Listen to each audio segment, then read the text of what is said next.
हरे कृष्णा। हिंदू धर्म में एकादशी का व्रत महत्वपूर्ण है। प्रत्येक वर्ष 24 एकादशी होती हैं। जब अधिक मास या मलमास आता है तब इनकी संख्या बढ़कर 26 हो जाती है। जया एकादशी, जो कि माघ मास के शुक्ल पक्ष की एकादशी तिथि है, इस विषय में भगवान श्री कृष्ण कहते हैं कि माघ एकादशी, जो कि जया एकादशी कहलाती है, इस एकादशी का व्रत करने से व्यक्ति जीवन जैसे भूत प्रेत पिशाच आदि योनियों से मुक्त हो जाता है। जया एकादशी के दिन सुबह जल्दी उठकर भगवान विष्णु का ध्यान करें और व्रत का संकल्प लें। स्नान ध्यान करने के बाद मंदिर में एक चौकी पर भगवान विष्णु की मूर्ति तस्वीर की स्थापना करें। साथ में माता लक्ष्मी जी की भी स्थापना करें। अब भगवान विष्णु को चंदन का तिलक, मौसमी फल, धूप और दीप आदि अर्पित करें। इसके बाद श्री विष्णु सहस्त्रनाम और श्री नारायण स्तोत्र का पाठ करें, भगवत गीता का पाठ करें, मंत्रों का जाप करें और व्रत की कथा का पठन या श्रवण करें। फिर सारा दिन उपवास रहकर, हो सके तो रात्रि जागरण करके, एकादशी के अगले दिन द्वादशी तिथि को ब्राह्मणों को भोजन करा के अपनी सामर्थ्य के अनुसार उन्हें दान दक्षिणा आदि देना चाहिए। निर्धन या ज़रूरतमंद व्यक्ति को भी आप दान की सामग्री देकर उसके बाद भोजन ग्रहण कर सकते हैं। भोजन सात्विक होना चाहिए। पंचामृत है, आप पंचामृत अर्पित करें और उसी को प्रसाद रूप में ग्रहण करके आप उसके बाद सात्विक भोजन करके अपने व्रत का पारण कर सकते हैं। लेकिन द्वादशी तिथि को बहुत ही शुभ योग बन रहे हैं, जो कि त्रिपुष्कर योग है। त्रिपुष्कर योग 3 ग्रहों से मिलने से बनता है और यह योग खासकर शनिवार और रविवार के दिन आने वाली द्वितीय सप्तमी तिथि को बनता है। इस योग में किए गए शुभ कामों को जीवन में 3 बार करने का शुभ अवसर प्राप्त होता है। इस योग में नया घर, जमीन, गाड़ी या अन्य संपत्ति खरीदना शुभ होता है। लेकिन कुछ सावधानी भी बरतनी चाहिए, क्योंकि इस समय किए गए कामों का फल 3 गुना मिलता है। इसलिए इस दौरान कर्ज लेने से बचना चाहिए। साथ ही वस्तुओं को बेचने से भी बचना चाहिए। कीमती वस्तुओं का खोना भी इस दिन बहुत ही अशुभ माना जाता है। 3 गुना लाभ मिलने वाले इस योग के दौरान धन संबंधी काम करने चाहिए। पाठ, दान या फिर धार्मिक यात्रा करना शुभ माना जाता है। कीमती चीज़ों की आप खरीदारी कर सकते हैं। इस योग के दौरान जमा किया हुआ पैसा भी आपके लिए शुभ फलदायी हो सकता है और भविष्य में आपका बैंक बैलेंस बढ़ने की संभावना ज़्यादा होती है। और कभी भी कर्ज लेने से बचना चाहिए, क्योंकि इस योग में कर्ज लिया जाता है तो वह जीवन भर चुकाने में बहुत मुश्किल आती है, या कभी कभी ऐसा होता है कि जीवन भर कर्ज में ही डूबे रहते हैं।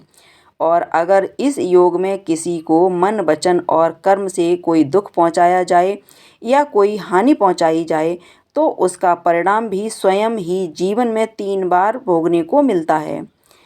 अब चाहिए एकादशी व्रत की तिथि, शुभ मुहूर्त और भद्रा काल के समय के बारे में। साथ ही आप जानेंगे भद्रा का वास इस समय कहाँ पर रहेगा। इस बार माघ मास शुक्ल पक्ष की एकादशी तिथि 7 फरवरी शुक्रवार रात 9:27 से प्रारंभ होगी और एकादशी तिथि समाप्त होगी 8 फरवरी शनिवार रात 8:15 पर। और ऐसे में हिंदू पंचांग के अनुसार इस बार जया एकादशी का व्रत 8 फरवरी दिन शनिवार को रहेगा। 7 फरवरी शुक्रवार को दशमी तिथि के नियमों का पालन किया जाएगा।